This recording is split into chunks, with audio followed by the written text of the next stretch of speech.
Hi folks, how are you doing? Let us take a look at the first part of the fourth game. Magnus, Carlsen and Vishy Anand are playing in India for the World Championship title.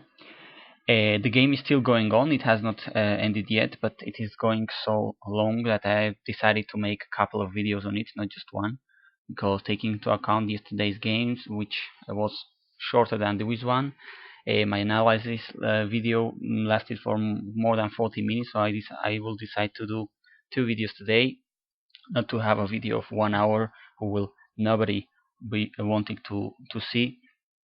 So as they are playing right now that rook endgame where Magnus is pressing and pressing, I will just take a look at the first part of the game, and hopefully later we'll do a nice analysis of that endgame and we'll see what happens in the end. So Anand was white today in the fourth game. He went on with a4 and Carlsen replied e5, deviating from the Caro-Kann from the second game. He's showing now his real weapons maybe. e5 is a very usual response. He's very used to play these Ruy Lopez games. Bishop b5, the Spanish opening, the Ruy Lopez, and Carlsen replies with knight f6, inviting white to go into this infamous Berlin endgame, or either to play some other schemes with d3, c3 maybe. Anand goes into the main line, castles, and after these very popular moves, which the queen's exchange and this popular endgame, very popular at the highest level, very difficult to understand, at least for me, the main ideas, because it's looks very strange. There are lots of imbalanced positions, queenless, but although there are not queens there, lots of potential tricks, lots of long positional maneuvers. So here I try to highlight which I think are the most common ideas. White will sometimes try to push his kingside pawns, will try to open with the rooks on the open files, although the queen is not very is not in big danger there in the center. Something like b3, bishop b2, knight c3 I think are also some typical ideas, while black will sit there, and although he has these doubled pawns, he's arguing that he has the bishop pair and will have enough counterplay to hold the game at least equal, and maybe, who knows, to have a better endgame. Sometimes he will expand his own pawns. He will have to decide where he wants to put his king, either in the king side or on the queen side. If he wants to go to the queen side, probably he'll play something like b6 and hide the king on b7. Sometimes something like h4, h5 to stop this pawn's expansion or to develop the rook is also very natural. The bishops will likely go to d7 and e7. So a very complex position, not easy to understand for me, but okay, very popular on those high levels. Very not really surprising that Magnus has gone for it. h3 was played, a very normal move. Bishop d7, rook d1, bishop e7. It seems that this particular move order, bishop e7, is a specialty of John Ludwig Hammer, for Norwegian GM, a friend of Magnus and one of his seconds. So probably this is one of the ideas of Hammer being played by Carlsen. And so far they are following the game Sutovsky versus Hammer in 2011, which in fact the black pieces went on to win. Knight c3 and king c8. Now black is showing his intentions to play something like b6, hide the king on b7 and connect the rooks. Bishop g5, exchanging the bishops, maybe getting rid of the bishop pair for black, but okay. h6, there it went, some exchanges. Still a very, at least it seems to be a very dull position, as sometimes these Berlin games are. And certainly people were expecting for a quick draw today after the exhausting game yesterday, where they played for more than 4 hours. But finally, we will see that it will not happen that fast in any means, and in fact they are going to play much longer than yesterday. So here the plan that Anand chose is to double rooks on the d file and try to play in the center. Another game which the guys were following here was Yakovenko Almaty, which Yakovenko, the Russian GM, went on to win played on 2007.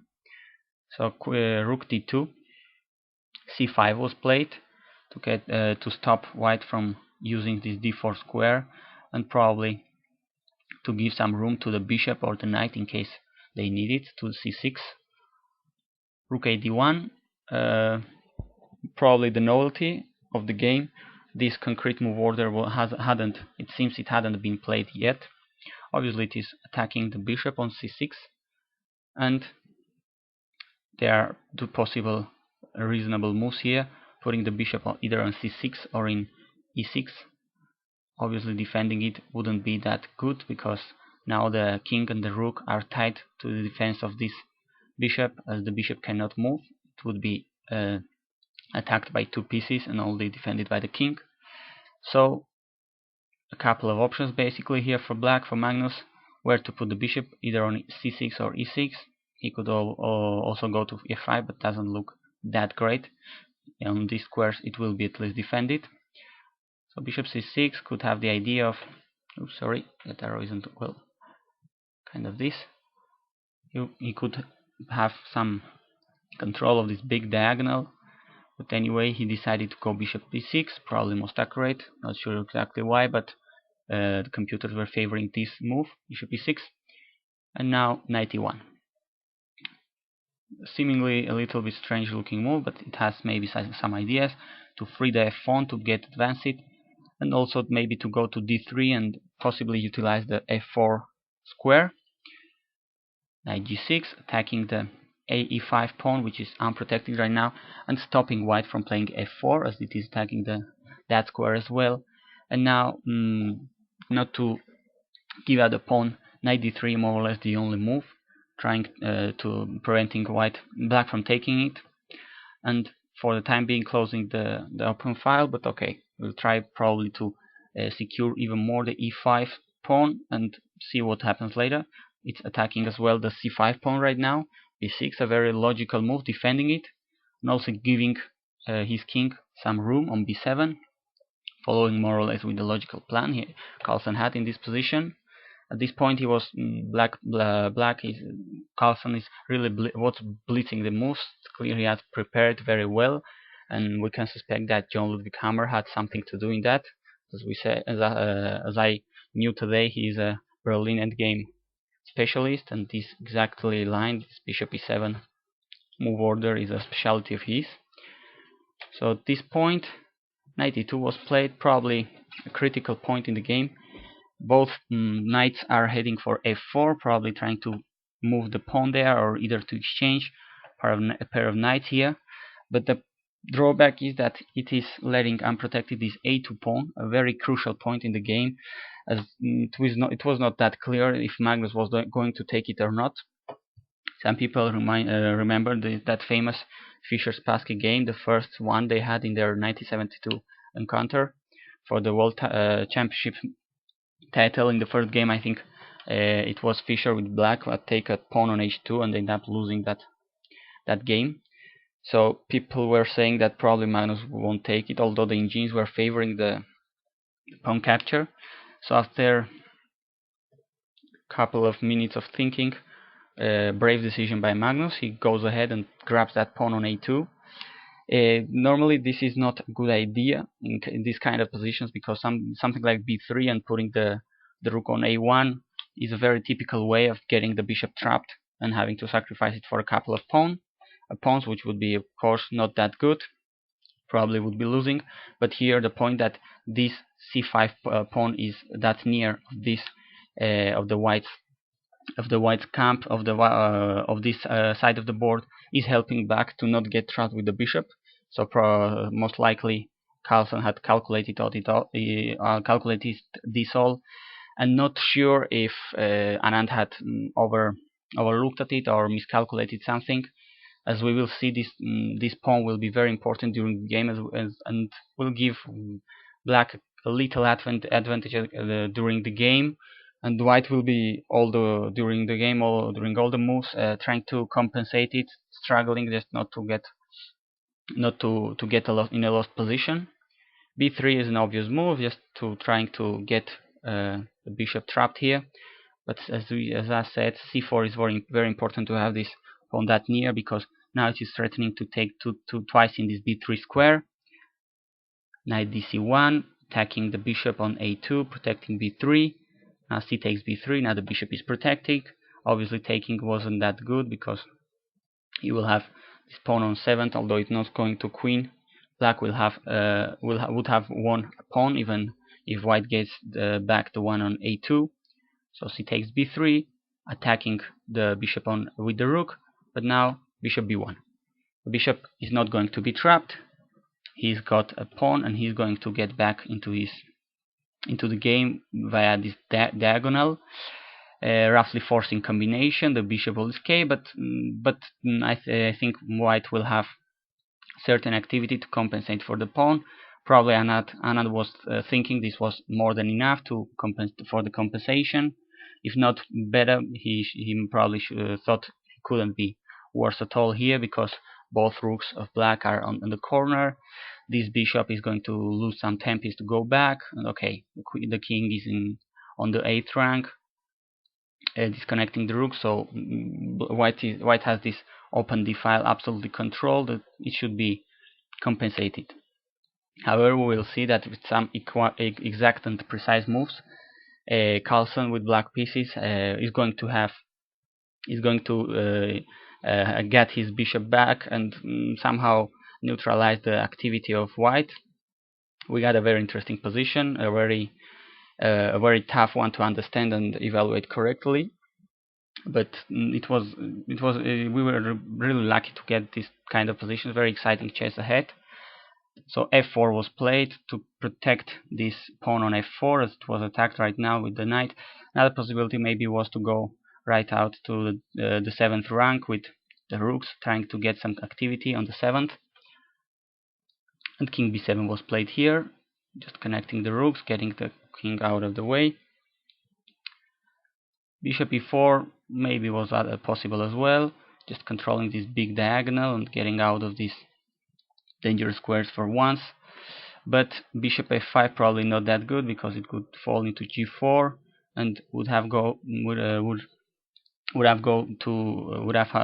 e4 anyway, as if he goes to e6, something like a5 could go, and probably black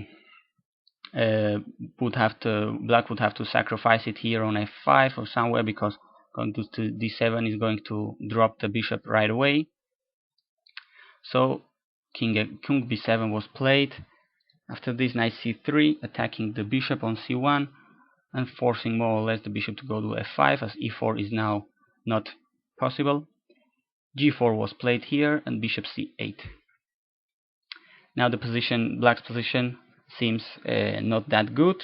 He got his bishop back on his starting position. The rooks are not connected, and it seems white, although he's a pawn down, has a very good position.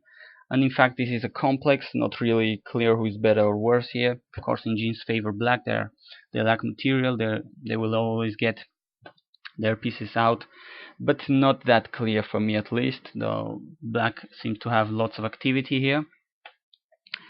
Instead of bishop c8, bishop e6 was not that clear, because black would have to sacrifice the piece, I think, like in the previous line, something like f5, taking on e5, and here not possible to take on e6 right away, because this f3 check is threatened, but something like rook e2, and if bishop takes f5, takes on f5, and protecting the knight on e5, and okay, black got 3 pawns on the piece. His rooks now are connected. The king is very safe, and not clear if white has enough compensation. Who is better? Who is worse? Interesting position, very unbalanced one. There were another little possibility here. Instead of this, if f takes this, well, you just saw that. And if bishop takes on f5 first, g takes f5, something similar happening. So, but Magnus didn't went for this. Bishop c8, just didn't mind to block his own rook on a8 with this bishop. Now knight d3 was played, supporting this f4 pawn. Now the point being that this big control of the open d file and this pawn chain here, this potential majority for 4 against 3, which is much nearer to the enemy's side than this one, 3 against 1, might be compensating the pawn. Apart from that, black has this all three passive pieces here: the rook, the bishop on c8, all there in their starting squares. But here Magnus played a very accurate, a very strong move, h5, trying just to develop the rook out of the starting position without having to move it. Obviously, if white takes, he takes back, attacks the pawn, and the rook is already playing. And this is where, well, definitely the pawn is attacked here on g4, as the bishop is targeting the pawn as well. After the capture, he would be taking it easily. So very tricky and complex position. Very precise moves are needed, I think, just not to fall into very dangerous positions, both with white and black. I still don't think that any player is much better here. So very precise moves are needed not to fall into very tough positions. But they both played, it seems, very, very correct, very logical. f5 was played at this point, where Magnus had a couple of alternatives. Going back to f8, not really that great. They would have black would have all these pieces on the back rank, and that would definitely give white more than a compensation. Knight h4 was possible, although knight e7 was played in the end. Let's take a quick look what would happen if knight h4. It has a couple of possibilities. There's targeting this f3 square to check the king on g1 and take the exchange on d2, something like king f2 and g6, leading to complex positions where black is trying to break this pawn chain, and if he's able to get his bishop out and activate his rooks, he will be absolutely better. Instead of king f2, maybe probably something like rook f1 was also possible, but once again g6, and it is not clear who is better here, because white is down a pawn, but he has some activity, although black with some precise move should be able to unchain his his pieces and start slowly to develop his pawn advantage, and potentially winning after exchanging some pieces, potentially win a much better endgame. So after knight e7, we're gonna see just another move yet. Knight b5 after a long thing. Anand with white decided to go for some attack to try to compensate with some activity his material disadvantage, either bringing one of the rooks here to the c file, attacking c7 square. And okay, engineers at this point were giving black quite an advantage, almost a winning position, but not that easy. I think very complex, as we will see. Basically, both players will have to make some concrete and really strong moves, not to, because I think the evaluations here could change very quickly if one of the players then does not play that concretely, not that clear yet. And as we will see in the second part of this video, I will be making in a couple of hours as soon as possible. The game went on very interesting way. Very interesting positions arose, and let us see what happens there. We're gonna stop here for the time being. Hope to see you there in the second part of this video. Thanks for watching.